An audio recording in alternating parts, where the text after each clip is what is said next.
हमारे अगले वक्ता डॉक्टर सैयद महमूद काज़मी सर ही हैं। आपने इलाहाबाद विश्वविद्यालय से डिग्री की उपाधि प्राप्त की है। आप उर्दू, हिंदी, अंग्रेजी और फारसी ज़बान में समान रूप से अधिकार रखते हैं। सर ने राल्फ वॉक्स की किताब the novel and the people का अनुवाद किया है। साथ ही आपने कई शोधा लेखों का भी अनुवाद किया है। आप द्वारा लिखित किताबें हैं Rajendra Singh Bedi socio cultural study और लिटरेरी ट्रांसलेशन सम एस्पेक्ट्स। वर्तमान में आप मौलाना आज़ाद नेशनल उर्दू यूनिवर्सिटी में विभाग के अध्यक्ष हैं, अनुवाद विभाग के अध्यक्ष हैं। सर आपका विषय बरतानवी साम्राज्य और उर्दू अदब है। सर देखिए, मैं पेपर लिख के लाया था, लेकिन मुझे लगा कि पेपर्स पब्लिश हो जाएंगे जब वो सेमिनार प्रोसीडिंग्स आती हैं, गुफ्तगू ज़्यादा मुनासिब होती है। There is a contact between me and you.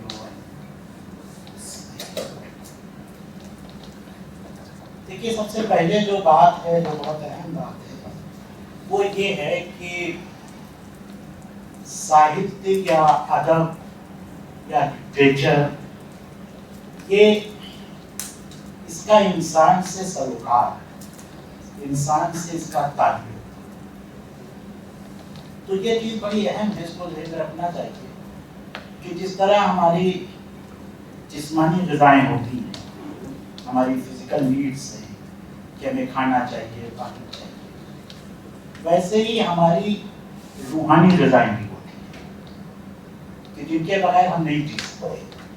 हम फाइन आर्ट्स के बगैर नहीं जी सकते, हम शायरी के बगैर नहीं जी सकते, अदब के बगैर नहीं जी सकते।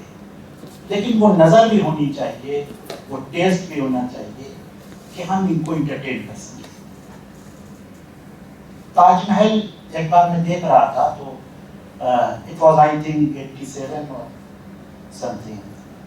तो teenager girl, she was hardly 12 years with parents। तो उसने देखा, उसने कहा कि इसमें क्या खास बात है मम्मा, इसके लिए हम इतनी दूर से आए। हम जिस होटल में ठहरे, दैट्स वेरी ब्यूटीफुल। तो मुझे ये लगा, ज़ाहिर कि शौक भी हुआ मैं, और मुझे ये लगा कि असल में बच्ची का कसूर नहीं है, उसके पास वो आँख नहीं है जो ताजमहल को देख सके। तो ये बड़ी अहम बात है कि वो परसेप्शन, वो आपके अंदर वो चीज़ें पैदा कैसे की जाए। और मुझे लग रहा है कि शायद इस वक्त प्रेजेंटली हम इसको वक्त लय कर रहे हैं। बच्चों को उस तरह से हम अदब से, साहित्य से, रवायत से नहीं जोड़ पा रहे हैं। या कम अज़ कम अभी क्लासिक्स की बात हो रही थी कि क्लासिक्स क्या हैं हमारे, कैसे हैं, कितना पढ़ना चाहिए। तो पहले तो ये देखिए कि खुद अदब जो है वो ज़िंदगी को उसका क्या ताल्लुक है। चूँकि जाहिर है कि अदब एक ऐसी चीज़ है कि इंसान जो सोचता है, जो महसूस करता है, उसका इजहार अगर वो एक बड़े रिफाइंड वे में करे तो वो शायरी बन जाता है। बात भी हम भी कहते हैं, प्रेस रिपोर्टर भी कहता है, पॉलिटिकल लीडर भी कहता है, लेकिन एक अदीब, एक शायर, एक स्कॉलर जब कहता है तो उसका एक पूरा इंटायरली उसका जो नरेशन है, उसकी जो गुफ्तगू है, वो अलग होती है। मसलन आप ये देखें कि एक रिपोर्टर ये बताता है कि क्या हो रहा है, लेकिन एक अदीब ये बताता है कि क्या होना चाहिए था और क्या हो सकता था। हो रहा है वो बताएगा, ये तो उसकी पहली जिम्मेदारी है कि वो बताए कि क्या हो रहा है, लेकिन उसकी जिम्मेदारी ये भी है कि वो ये बताए कि इम्कानात क्या है, पॉसिबिलिटीज क्या है, तब्दीलियों का अमल कहाँ से शुरू हो सकता है और कैसे होना चाहिए। ये फ़र्क है रिपोर्टिंग में और साहित्य में और अदब में, ये फ़र्क है। तो जाहिर है कि अगर परसेप्शन में हम इसको देखेंगे तो 1857 से पहले का जो हिंदुस्तान है, 1757 में आई थिंक क्लासिक हुआ था, और उसके एग्जैक्ट 100 बरस के बाद फर्स्ट वॉर ऑफ इंडिपेंडेंस, जिसको हम कहते हैं, म्यूटनी भी कहते हैं, गदर भी कहते हैं, उसके कई नाम हैं। तो इन 100 सालों में एक ज़हन ये बन रहा था कि ظاہر ہے کہ انگریز آ گئے تھے, بہت حصوں پہ قابض بھی ہو گئے تھے, ان کی مشنریز بھی تھی. تو ایک احساس یہ ہونے لگا تھا کہ ہماری جو سبھیتا ہے, ہمارا جو کلچر ہے, ہمارا جو دھرم ہے, وہ خطرے میں ہے. دیکھیے اس وقت تک یہ پرسیپشن نہیں ملتا کہ ہمارا وطن خطرے میں, ہماری زمین خطرے میں. یعنی اگر یہ ہمارے دھرم کو نہ چھیڑیں, ان کے مشنریز نہ آئیں, یہ کچھ اس طرح کی باتیں نہ کریں, یا ہمیں کچھ اس طرح کی زندگی جینے پہ مجبور نہ کریں, تو یہ کچھ بھی کرتے رہیں, یہ دولت لے جاتے رہیں, یہ یہاں سے جہاز بھر بھر کے رکائے لے جاتے رہیں, اس سے کوئی خاص فرق نہیں پڑتا. ہاں ہمارے بادشاہ کو نہ ڈسٹرب کریں, ہمارے راجا کو نہ ڈسٹرب کریں. تو اصل میں بیسیکلی یہ اس لیے تھا کہ یہ جو نیشنلزم تھا وہ اس کا کانسیپٹ اٹالی واز ڈفرینٹ. وہاں ایک پرسنل اٹیچمنٹ تھا, ایک شخصی وفاداری تھی. بھائی ہم ٹیپو سلطان کے وفادار ہیں, ہم نظام حیدرآباد کے وفادار ہیں, ہم کسی اور راجا یا مہاراج کے وفادار ہیں. تو ظاہر ہے کہ ہم وفادار ہیں. تو وہاں پہ یہ کوئی جس کو یہ کہنا چاہیے کہ ملک کیا ہے, وطن کیا ہے, یہ چیزیں اس وقت تک نہیں آئی. تو اگر آپس میں لڑنا ہوتا تو آپس میں بھی لڑ لیتے تھے, اور اگر کوئی باہری طاقت سے لگ رہا ہے کہ وہ ڈسٹرب کر رہی ہے تو اس کے خلاف بھی ہو جاتے تھے. اسی زمانے میں جب یہ دو تحریکیں آئیں ہمارے یہاں, ایک راجا رام موہن رائے اور پھر سر سید, انہوں نے ظاہر ہے کہ سماجی سوشل ریفارم کی بات کی کہ ہمارے ملک میں یہ کریتیاں ہیں, یہ جاتی پرتھا ہے, یہ ستی ہے, یہ آڈمبر ہے, وغیرہ وغیرہ. ان کے خلاف ہمیں کرنا چاہیے, اس کو چینج کرنا چاہیے. سر سید نے کہا بھائی مسلمانوں کو چاہیے کہ انگریزی پڑھے, یہ اردو اور فارسی سے نوکری نہیں ملے گی. تو ٹھیک ہے, ایک بہت ہی لمیٹڈ سا آؤٹ لک رہا ہوگا, ایک نظریہ رہا ہوگا, لیکن تھا یہ کہ چینج آئے. اس چینج میں یہ ہوا کہ جب ویسٹرن تھاٹس آنے لگے, ظاہر ہے کہ ایسٹ انڈیا کمپنی اور جو برٹش کراؤن ہے اس میں ہمیں فرق رکھنا چاہیے. بھائی صاحب نے بہت امپورٹنٹ پوائنٹ کیا کہ ان دونوں کے اس میں بہت فرق تھا. ان کا جو ڈیلنگ کا طریقہ تھا وہ بھی بہت ہی ایک دوسرے سے الگ تھا. جب کراؤن آ گیا تو اس میں پھر دوسرے چیزیں شروع کی جو اس پر یہ بات کر رہے تھے, لیکن کمپنی کے اپنے ظاہر کی انٹرسٹ ہے تو کمپنی اس پر گفتگو کر رہی تھی. تو وہاں پر پھر یہ نیشنلزم کے بارے میں کچھ باتیں پتہ چلنے لگی کہ خود یہ قوم جو ہمیں برباد کر رہی ہے یا ہم پر حاکم ہے, اس کا کانسیپٹ کیا ہے نیشنلزم کا. تو پھر جا کر ایک ملک, اس کی ایک زمین, اس کی ایک جغرافیکل باؤنڈری, اس کا آسمان, اور وہاں سے پھر وہ تصور آیا. اب ظاہر ہے کہ اس کو اگر آپ نے تھوڑا سا اپنے دھارمک اس کو کیا تو اس کو آپ نے بھارت ماتا یا اس طرح کے کانسیپٹ سے بھی, ویدک جو آپ کا کانسیپٹ تھا اس پر بھی آ گئے. تو بہرحال اس طرح سے وہ نیشنلزم آیا, اور اس نیشنلزم سے اس کا امپیکٹ لٹریچر پر پڑنے لگا. آپ یہ دیکھیے کہ پہلے بھی لٹریچر ہے, اب اس لٹریچر میں بات تو ہے لیکن اس میں ملک کی بات نہیں ہے, مسائل کی بات ہے. یہ مسئلہ ہے, دلی میں یہ خرابی ہے, دلی لٹ رہی ہے, برباد ہو رہی ہے, حملے ہو رہے ہیں, لیکن پھر بڑا کانسیپٹ, کوئی بڑا ویژن نہیں کریٹ ہو رہا ہے کہ یہ کیوں ہو رہا ہے.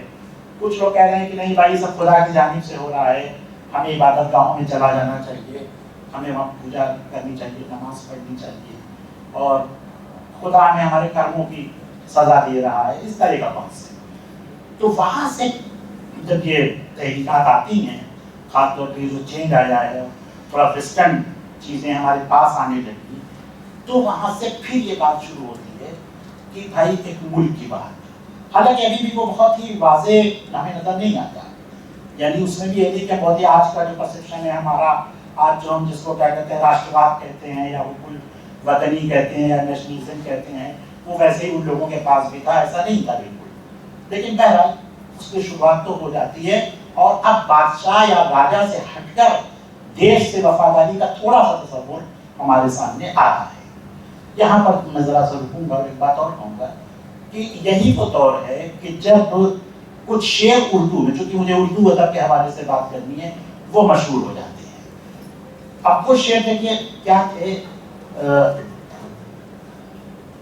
1757 میں प्लासी की लड़ाई के बाद सिराजुद्दौला उसमें मारा जाता है और सिराजुद्दौला के बचपन के साथी हैं राम नारायण लाल,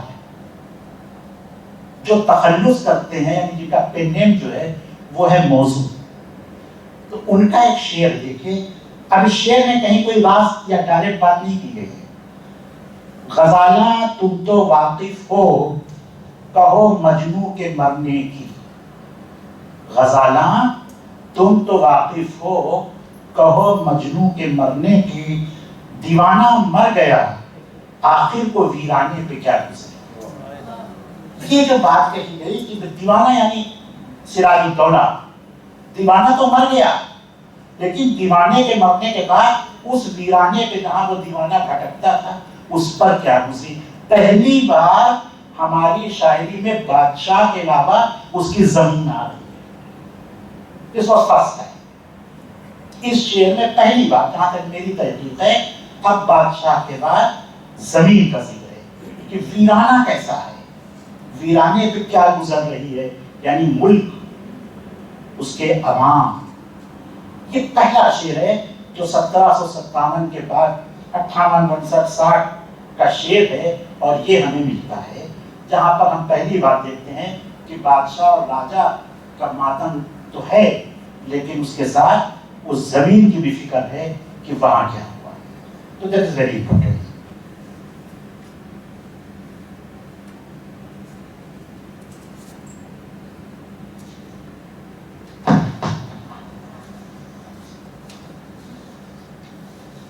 अब इसके बाद आते हैं हम गालिब पर। गालिब की शायरी पर जाहिर है कि बहुत बातें होती हैं।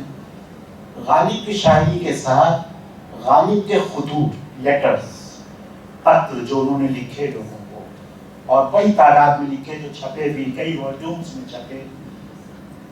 और एक किताब और है उनकी जिसका नाम है दस्तंबो, ये पर्शियन में है, उर्दू तर्जुमा इसका हो चुका है, हिंदी भी हो गया है जी, बिल्कुल हिंदी भी हो गया है।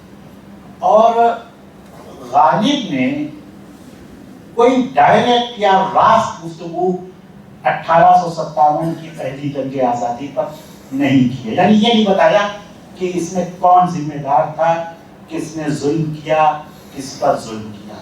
कुछ इशारे और वो बातें इस तरह से कहेंगे कि कभी इनको भी कुछ कह दिया, कभी उनको भी कुछ कह दिया, लेकिन एक कॉलोनियल फोर्स जो है, एक कॉलोनियल निज़ाम जो आ रहा है, उसकी जो खराबियां हैं, उस पर गालिब ने ना अपनी शायरी में गुफ्तगू की और ना अपने खुतूत में की। शायरी में जरूर हम उनके अशार के मुख्तलिफ शरह करते हैं, तो उसमें वो बात ले आते हैं कि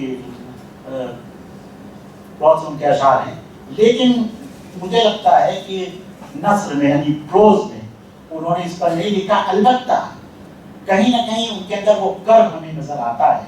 मसलन आप ये देखिए कि पहली बार, फिर मैं कहूँगा कि अब आवाम की बात आई, वहाँ जमीन की बात आई बादशाह के साथ, अब जमीन पे लोगों को, जो रहने वाले लोग हैं, उनकी बात आती है गालिब के खत में। मुबालगा न जमना, अमीर और गरीब सब निकल गए, ये बिल्कुल गदर के बात है, म्यूटनी के बात है। जो रह गए थे वो निकाले गए, घर के घर बेचराग पड़े हैं, कमजोर और बेबस बादशाह पर मुकदमा चल रहा है।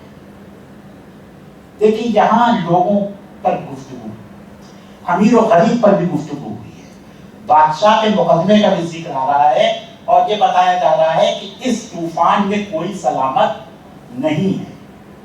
एक ऐसा तूफान है कि अगर अमीर समझ रहा है कि वो शिकार नहीं होगा तो वो भी गलत है, बादशाह समझ रहा है कि वो शिकार नहीं होगा तो वो भी गलत है, और गरीब तो बेचारा शिकार होता ही है किसी भी तरीके का कोई चीज होती है। तो फिर उसके बाद देखिए कि उनके एक शागिर्द हैं गालिब के, मुंशी हर गोपाल टुफ्ता, तो टुफ्ता को खत लिखा है कि तुम यहाँ होते और बेगमा के किला को चलते फिरते देखते, यानी किले की बेगमों को, सूरत माह 2 हफ्ता की, माह 2 हफ्ता यानी फुल मून जिसको हम चौधरी का चांद कहते हैं, सूरत माह 2 हफ्ता की और कपड़े मैले, पांचे लपर लपर जूतियां टूटी।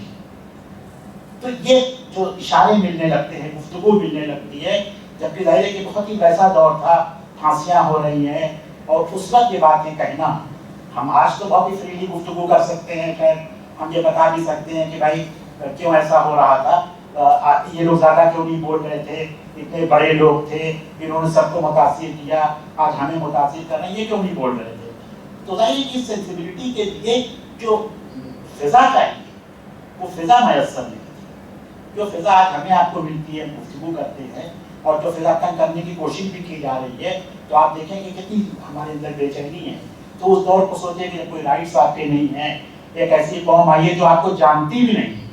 भाई कॉलोनीज में और ये जो साम्राज्यवाद, इसमें यही फर्क है कि साम्राज्य तो चलिए एक शख्स आया, उसने हुकूमत कायम की, वो रह गया आपके साथ, बस गया, उसके बच्चे हुए, वो भी बस गए, तो धीरे धीरे आपका उसका फर्क मिट गया।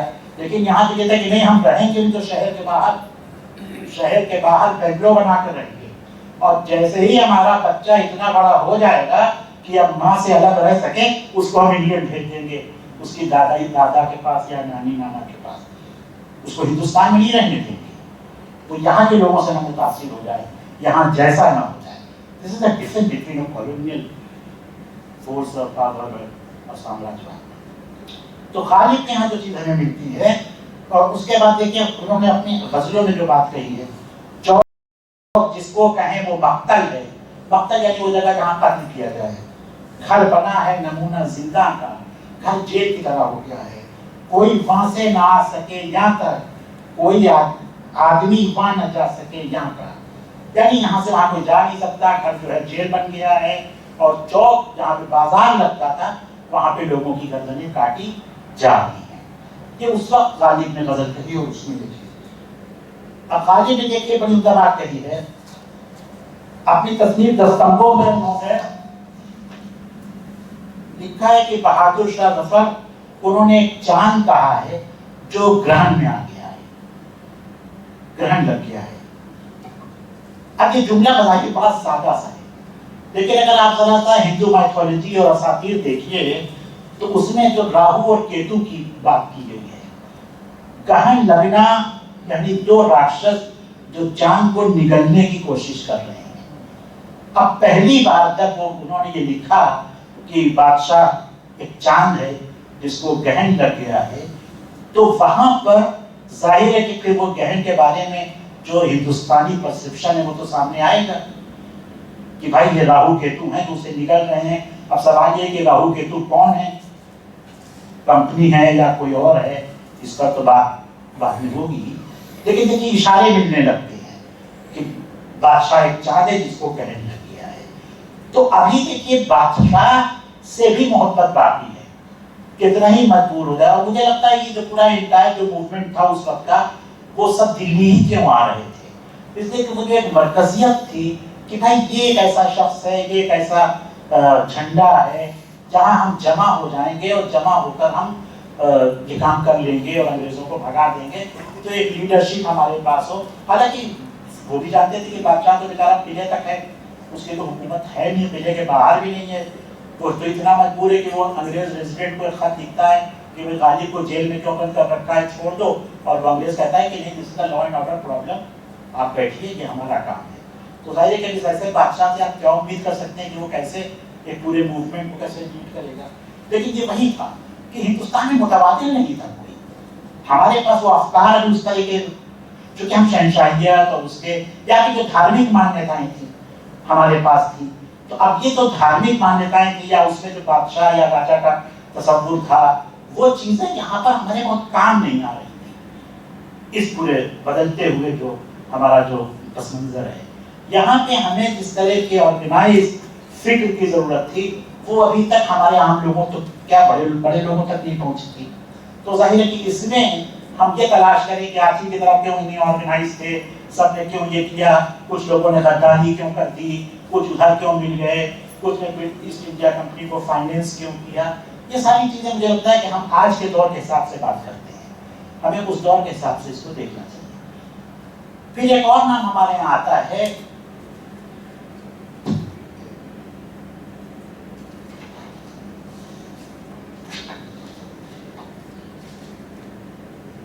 اردو کے ایک اور شاعر ہیں مصحفی، ان کا ایک شعر آتا ہے، ہندوستان کی دولت و حشمت جو کچھ کی تھی، ہندوستان کی دولت و حشمت جو کچھ کی تھی، ظالم فرنگیوں نے بتدبیر کھینچ لی۔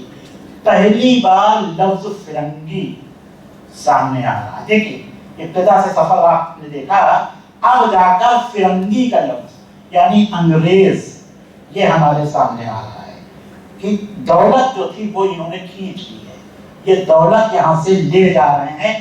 اب پہلی بار دھارمک مانیتاؤں کو چوٹ پہنچا رہے ہیں، اس سے ہٹ کر یہ ہمارے ریسورسز لوٹ رہے ہیں۔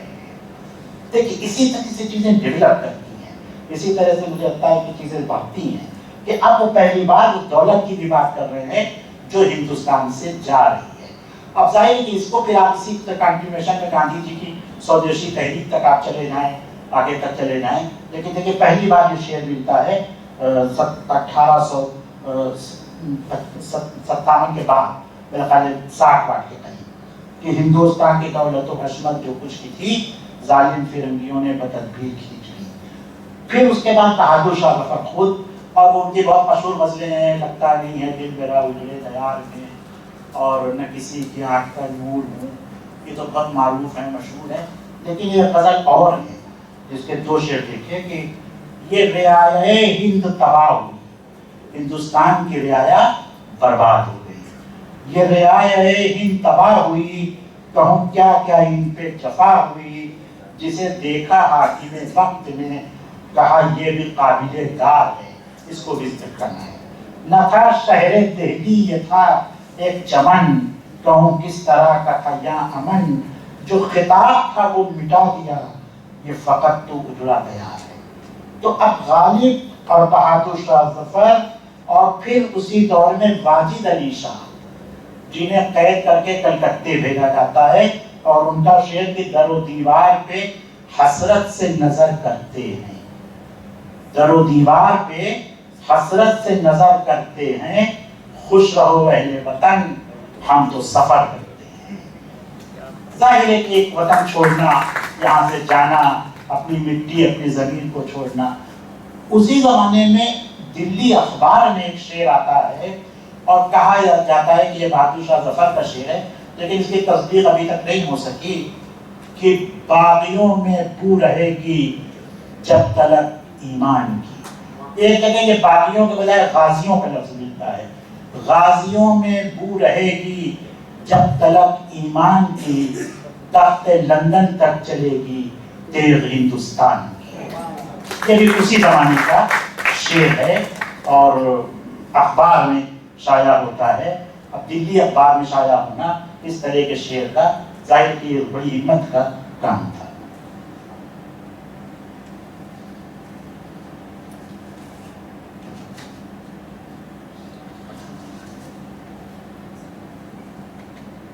اسی زمانے میں ایک ناول آتا ہے اردو میں، اور اس ناول کا نام ہے ابن الوقت۔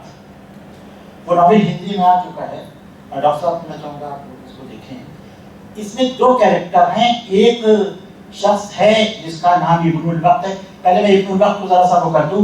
ابن الوقت کا مطلب ہے وقت کا بیٹا، یعنی سیلفش، جو وقت کے ساتھ بدل جائے، وقت کے ساتھ اپنے آپ کو چینج کر لے، تو اس کو کہتے ہیں ابن الوقت۔ یہ ایک عربک ٹرم ہے۔ تو اس میں دو کردار ہیں، جس میں یہ جو ابن الوقت ہے یہ بہادر شاہ ظفر کے کسی رشتہ دار کے ہاں ملازم ہے، اور 1857 کے غدر کے بعد ایک انگریز اس کو زخمی حالت میں ملتا ہے جس کا نام ہے نوبل، اور یہ اٹھا کے اس کو گھر لاتا ہے۔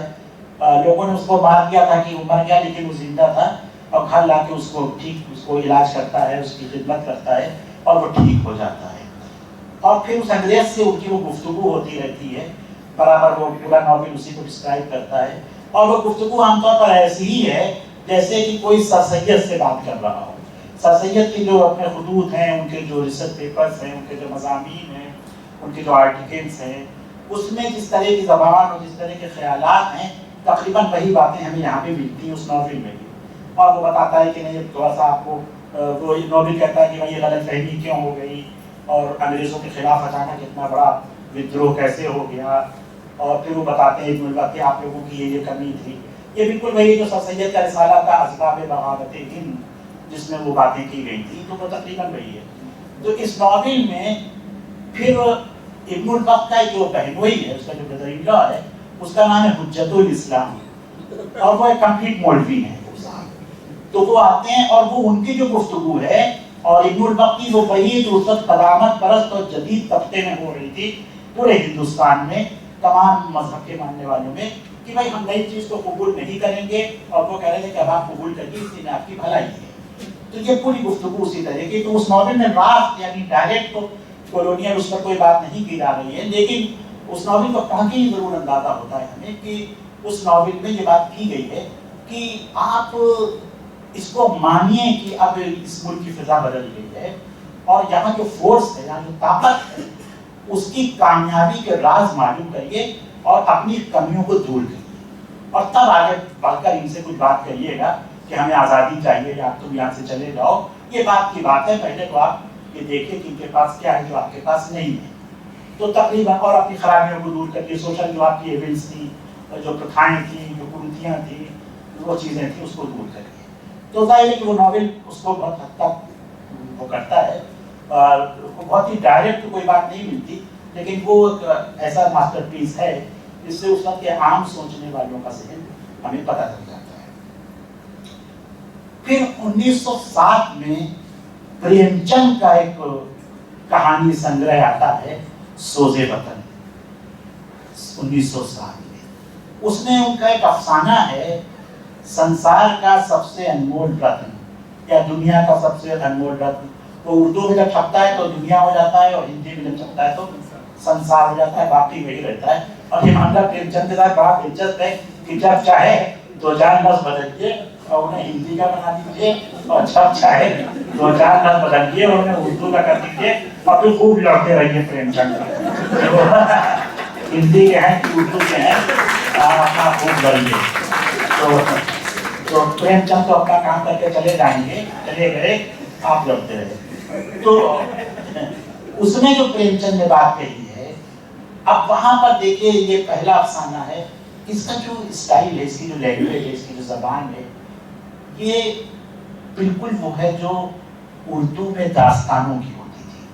اردو میں داستانیں جو تھی، ان کی جو زبان تھی پرشین اس میں بہت ہوتی تھی، اور بہت ہی جس کو ہم کہتے ہیں فلاوری لینگویج، اس کو ہندی میں کیا کہیں گے، فلاوری لینگویج، کی بہت سجی ہوئی النکارک بھاشا. جی، النکارک بھاشا تو بہت ہی النکارک بھاشا ہے، اور بہت ہی وہ فلاوری لینگویج ہے. لیکن اس میں بات پرانے لہجے میں، پرانی زبان میں، النکارک بھاشا میں بات کہی جا رہی ہے آج کے نیشنلزم کی. یہ بہت اہم ہے. دل فریب کھڑی ہو گئی، یہ ہیروئن ہے اس افسانے کی، اور دل فگار جو ہے وہ ہیرو ہے. دل فریب یعنی دل کو لبھانے والی، تو ظاہر ہے کہ ہیروئن ہی ہوگی. اور دل فگار جس کا دل چاک چاک ہے، اس کو دیکھ کر جس کا دل چاک چاک ہو گیا، obviously ہیرو، تو عاشق. تو دل فگار کھڑی، دل فریب کھڑی ہو گئی، دست بستہ ہو کر دل فگار سے بولی، اے عاشق جانثار، میری دعائیں تیر بہدف ہوئی اور خدا نے میری سن لی. جب وہ عاشق جو ہے وہ ایک شہید کے خون کا ایک قطرہ لے کر اس کے پاس پہنچا، کیونکہ اس نے شرط لگائی تھی کہ میں تیری تبھی ہو جاؤں گی جب تو انمول رتن لا کے دی مجھے. تو وہ انمول رتن ڈھونڈتا پھرتا ہے، اور پھر دیکھتا ہے کہ ایک شخص راستے میں ملتا ہے، کہتا ہے تم بھارت کی طرف جاؤ اور وہاں وہ رتن ملے گا. اور یہاں پہنچتا ہے تو یہاں کچھ لوگوں نے ملک پہ حملہ کر دیا ہے، اور ایک سپاہی ان سے لڑتے لڑتے مرتا ہے، زمین پر گرتا ہے، تو اس کے خون کا ایک قطرہ لے کر یہ پہنچتا ہے. یہ ہے سوزے وطن کا وہ افسانہ. تو میری خدا نے سن لی، تجھے کامیاب کیا، آج سے تو میرا آقا ہے اور میں تیری کنیز. یہ کہہ کر اس نے صندوقچہ منگوایا، چھوٹی بریف کیس، اور اس میں سے ایک لوح نکالی، یعنی تختی، جس پر آب زر سے سنہرے حرفوں میں لکھا تھا، वो आखिरी खून, वो आखिरी कतरा खून जो वतन की हिफाजत में गिरे, दुनिया का सबसे अनमोल रत्न है। तो यहाँ पर आकर प्रेमचंद ये इशारा देते हैं कि अब जदीद हुब्बुल वतनी की बात की जानी चाहिए। लेकिन देखिए अभी एक चीज और भी है, अभी एक और चीज आनी थी उर्दू में, और वो था मार्क्सिज्म। 1917 साल का ये है अफसाना। 17 में बाल्शेविक क्रांति हो जाती है रूस में, और उसके बाद खुद यूरोप में और हिंदुस्तान के वो नौजवान जो वहां पढ़ रहे थे और मुतासिर होते हैं, और वो उस तहरीक को लेकर भारत वापस आते हैं, जिसमें मुल्कराज आनंद हैं, सज्जाद ज़हीर हैं, डॉक्टर दीन मोहम्मद तासीर हैं, बहुत सी दूसरी जबानों के भी अदीब हैं। और यहाँ पर पहली बार फिर आके देखिए कि मेहनत और मजदूर और उसका पार्टिसिपेशन, तो कैसे बादशाह से बात शुरू होकर यहाँ तक पहुँचती है। और फिर आकर ये होता है कि नहीं, आज़ादी सिर्फ ये नहीं कि अंग्रेज चला जाए, आज़ादी ये भी है कि हुकूमत में इख्तियार उन्हें भी मिले जो बेचारे मेहनत कश हैं, जो मजदूर हैं। तो वहाँ पे उर्दू में एक टर्म हम यूज करते हैं, मार्क्सी तसव्वुरे जमाल, एक एस्थेटिक जो आपके अंदर सेंस होता है उसके बारे में कि ये तसव्वुरे जमाल क्या है। तो प्रेमचंद ने जब 1936 में जो तरक्की पसंदों की प्रोग्रेसिव राइटर्स एसोसिएशन की कॉन्फ्रेंस उर्दू की हुई थी लखनऊ में, उसमें उन्होंने जो उसको एड्रेस किया और पहला खुतबा दिया, उसमें उन्होंने एक जुमला कहा था कि हमें हुस्न का मेयार बदलना होगा।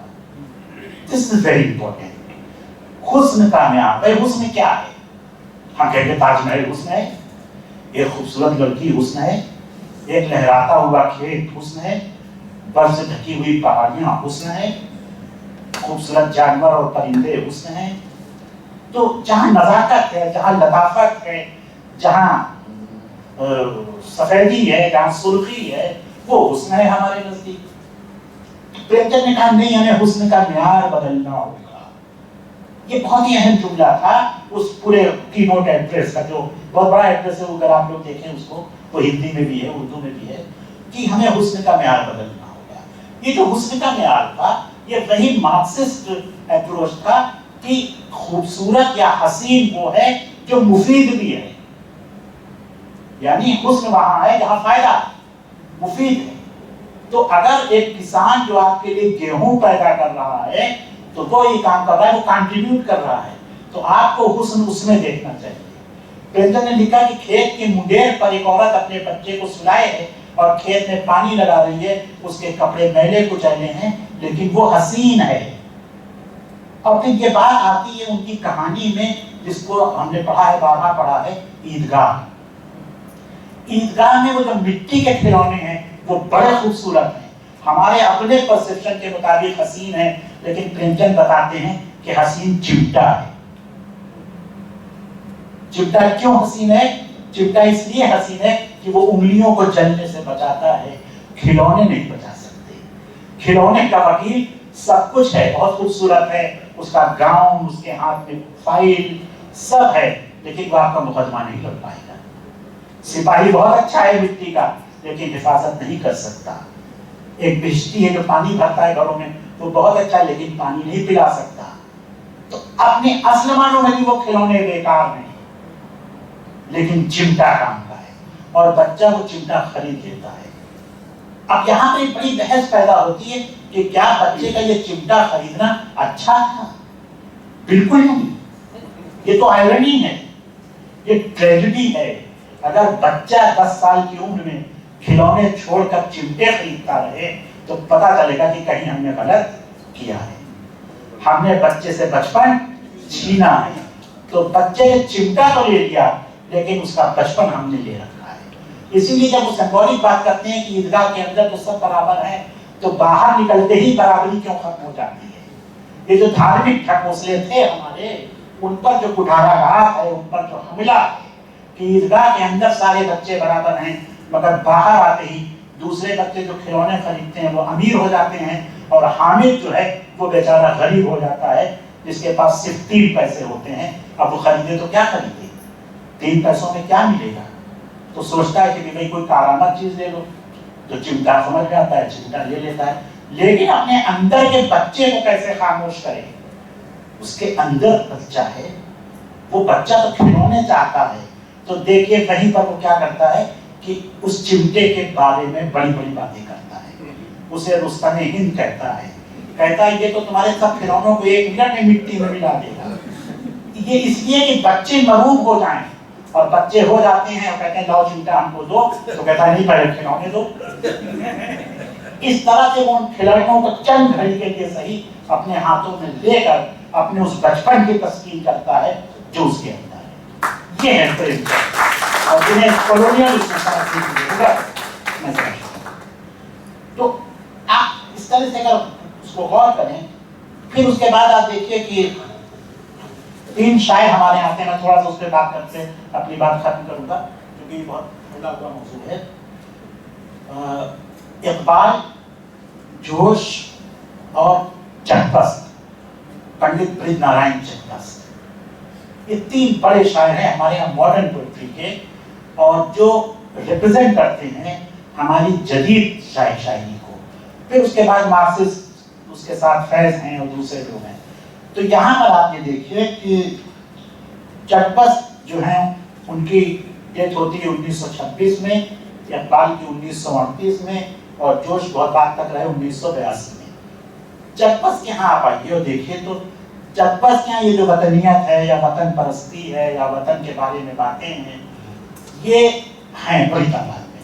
उनकी बहुत सी नज़में हैं, हिमालय पे उनकी नज़्म है, खाके हिंद एक नज़्म है, वतन का राग, फरियादे कौम वगैरह वगैरह।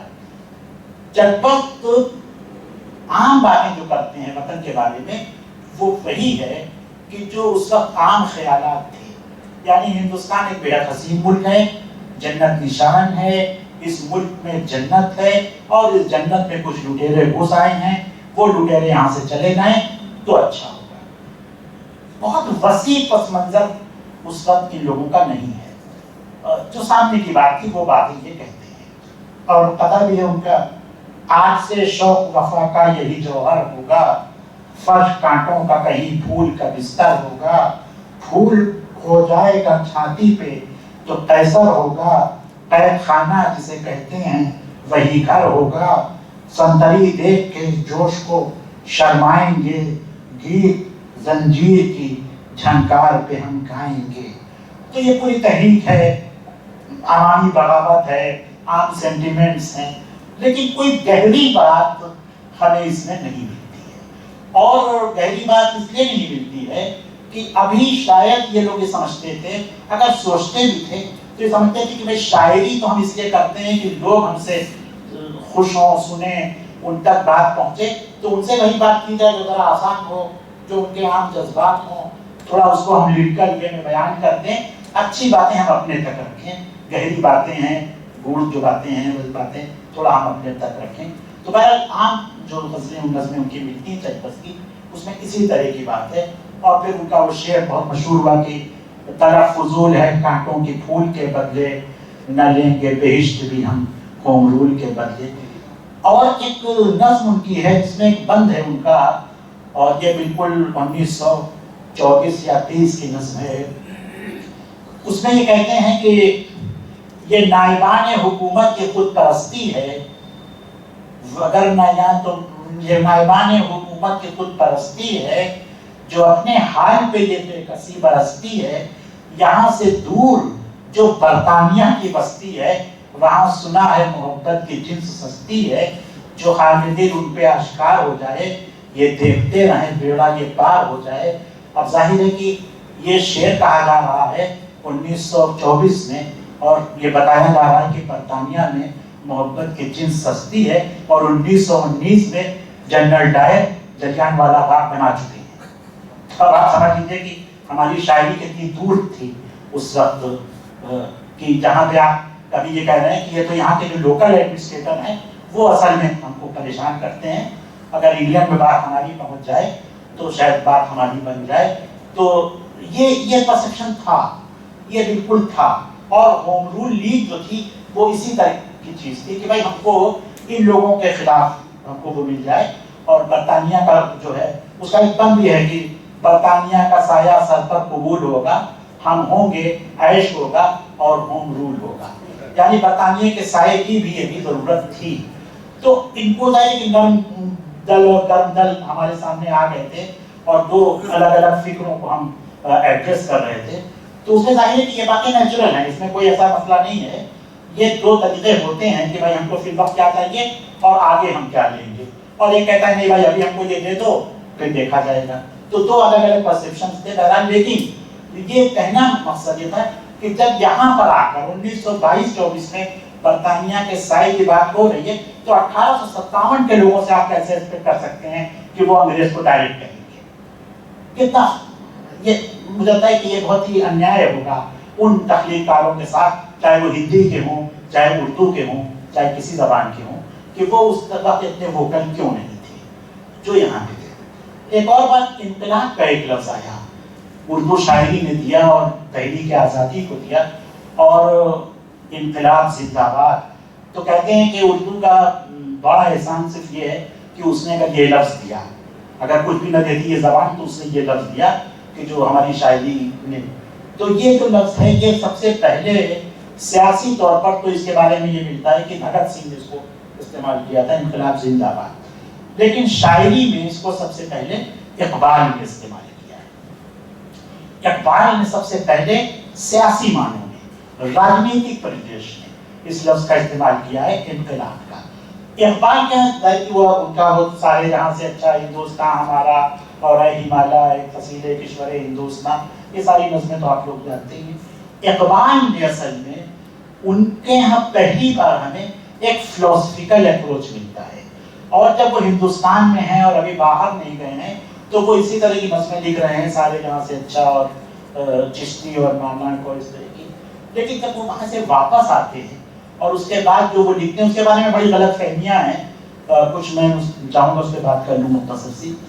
وہاں وہ نیشنلزم کو دیکھتے ہیں یورپ میں، وہ نیشنلزم جس کی بات ابھی ہم سن رہے تھے، اور کچھ کتابیں جس کی یہ چھنتی ہوئی چیزیں جو ہم تک آ جاتی تھی انگریزی سے وہ ہم پڑھ لیتے تھے، اس نیشنلزم کو پریکٹیکلی انہوں نے اپنے 4-5 سال کے قیام میں جو یورپ میں ان کا رہا، برلن میں اور لندن میں اور فرانس بھی وہ گئے بیرسٹری جب وہ کر رہے تھے، اور انہوں نے اپنی ریسرچ جرمنی سے کی تھی، میونخ یونیورسٹی سے. تو وہاں پر انہوں نے جب دیکھا کہ نیشنلزم جو ہے وہ یورپین کنٹریز ایک دوسرے کے خلاف ہتھیار کے طور پر استعمال کر رہی ہیں، تو اقبال نے اس کو پھر کرٹیسائز کیا. اور یہ وہ کرٹیسائز کرنا تھا ان کا اس نیشنلزم کو، کہ جس کو پھر آ کے جب وہاں پہ یہاں پہ انہوں نے لکھا تو ایک غلط فہمی یہ پیدا ہوئی کہ وہ نیشنلزم سے ہٹ کر پین اسلامزم کی طرف جا رہے ہیں. اور اس میں کچھ حقیقت بھی ہے کہ آلٹرنیٹ جب انہوں نے ڈھونڈا اس یورپین نیشنلزم کا تو انہیں مذہب نظر آیا. جیسے کہ دوسری تحریکات تھیں جو ہندو فکر کو ایک آلٹرنیٹ دیکھ رہی تھی نیشنلزم کا، اقبال نے بھی کیا. لیکن ظاہر ہے کہ یہاں پہ وہ جو فرینچ کانسیپٹ آف نیشنلزم تھا جرمن کانسیپٹ کے مقابلے میں، اس کو قبول کیا تھا انہوں نے. تو بڑی ڈیٹیل بحث ان کے بارے میں بہت سی کتابیں ہیں، لیکن لفظ انقلاب انہوں نے استعمال کیا پہلی بار.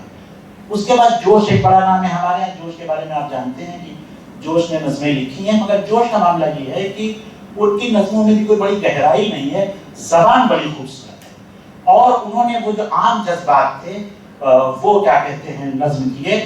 اور ان کی نظموں میں ایک نظم تو ان کی ایسٹ انڈیا کمپنی سے خطاب ہے جو بہت مشہور ہوئی، اور جو اس وقت انہوں نے لکھی جب سیکنڈ ورلڈ وار شروع ہو گئی تھی اور انگریز گورنر نے یہ کہا تھا کہ آپ لوگ برطانیہ کو سپورٹ کریے. تو اس میں انہوں نے لکھی تھی کہ کس زبان سے کہہ رہے ہو آج سوداگرو، سوداگرو یعنی ایسٹ انڈیا کمپنی، دہر میں انسانیت کے نام کو اونچا کرو. اور پھر وہ پوری نظم ہے، اور آخری شعر ہے اس کا کہ ایک کہانی وقت لکھے گا نئے مضمون کی، جس کی سرخی کو ضرورت ہے تمہارے خون کی. وقت کا فرمان اپنا رخ بدل سکتا نہیں، وقت ٹل سکتا ہے فرمان ٹل سکتا نہیں.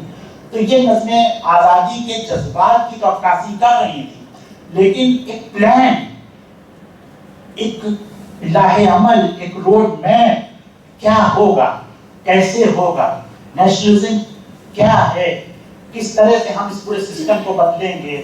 یہاں کی جو اپنی خرابیاں ہیں، جو باہری خرابیاں ہیں، جو कॉलोनियल पावर्स की दी हुई हैं, इसका कोई बड़ा परसेप्शन, कोई बड़ा मुझे दायरा या ऐसा फैला हुआ नहीं मिलता जोश के यहाँ।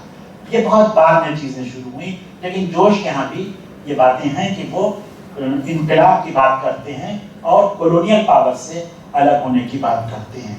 और अब आखिर में बहुत ही वक्त लिया मैंने, 2 शेर बड़े मशहूर हुए थे। एक तो बिस्मिल, जो कहा जाता है कि बिस्मिल अजीमाबादी का शेर था, जो उन्होंने अपने दोस्त राम प्रसाद बिस्मिल को दिया था और मशहूर हुआ। कुछ कहते हैं नहीं, राम प्रसाद बिस्मिल का ही शेर था कि सरफरोशी की तमन्ना अब हमारे दिल में है, देखना है जोर कितना बाजुए कातिल में है। और दूसरा शेर तो अशफाकुल्लाह खां का है, जो बहुत मशहूर है कि शहीदों के मज़ारों पर लगेंगे हर बरस मेले, वतन पे मिटने वालों का यही बाकी निशान होगा। ये जाहिर है कि वही जज्बात थे और ज़रूरत इस बात की है कि पूरी शायरी को सामने रख के इब्तिदा से लेके और उस दौर तक कि जब तक हिंदुस्तान में अंग्रेज रहे वहां तक हमें उसका एक मुहाकमा करना चाहिए, उसकी एनालिसिस करनी चाहिए, उसको देखना चाहिए कि इसमें नजरिया कितना है, इसमें अंदर की बातें कितनी हैं, इसमें फिक्र कितनी है और इसमें जज्बात तो हैं, वो तो सामने नजर आ रहे हैं, लेकिन क्या फिक्र है, इस पर जरूर बात अब आइंदा होनी चाहिए। एक बात और कि कुछ बातें ऐसी थी जो बाद में भी लिखी गई, मसलन अंग्रेजों के जाने के बाद मंटो का एक अफसाना आया बहुत उम्दा, नया कानून। और उस अफसाने में ये कि एक तांगा चलाने वाला है, उसकी सवारियों ने कहीं बात की आपस में कि एक नया कानून आने वाला है और उस कानून से सारे मसले हल हो जाएंगे। और वो बेचारा समझा कि वाकई मसले हल होने वाले हैं। तो एक घोड़ा जो है वो उससे रोज कहता है कि मुझे फला जगह पहुंचाओ, और बगैर पैसे दिए उतर जाता है। तो वो बेचारा बड़ा परेशान है, तो वो सोचता है कि इस घोड़े से निपटने का वक्त अब आ गया, नया कानून आते ही ये काम हो जाएगा। और देखिए जो बड़ी अहम बात है वो ये है कि कानून आ रहा है 1 अप्रैल को। तो 1 अप्रैल जो कानून लाने वाले हैं वो अपने यहाँ बेवकूफ बनाने का दिन है उनके यहाँ। ये बड़ी अहम बात है मंटो की। और वो बेचारा कहते रहता है, और जब वो वक्त 1 अप्रैल आ जाती है, वो तांगा लेकर निकलता है, तो पता चलता है कि कोई तब्दीली नहीं आई और वो घोड़ा गिर जाता है। तो सोचता है कि पहले ही दिन में धीरे धीरे काम होगा, और वो घोड़े से लड़ पड़ता है और पुलिस उसे पकड़कर जेल में बंद कर देती है। और वो चिल्लाता रहता है कि अब कुछ नहीं होगा, अब नया कानून आ गया है। और पुलिस वाले 4 डंडे मारते हैं और कहते हैं कानून नया कहाँ है, कानून वही पुराना है। यानी कोई भी कानून आए, ताकतवर का राज होगा, कमजोर जो है वो मार खाता रहेगा। और ये बात वो कोचवान क्यों नहीं समझा, मंगू कोचवान, कि जो अपने घोड़े को रोज पीटता था, क्या कभी घोड़े को भी किसी नए कानून का इंतजार था? शुक्रिया।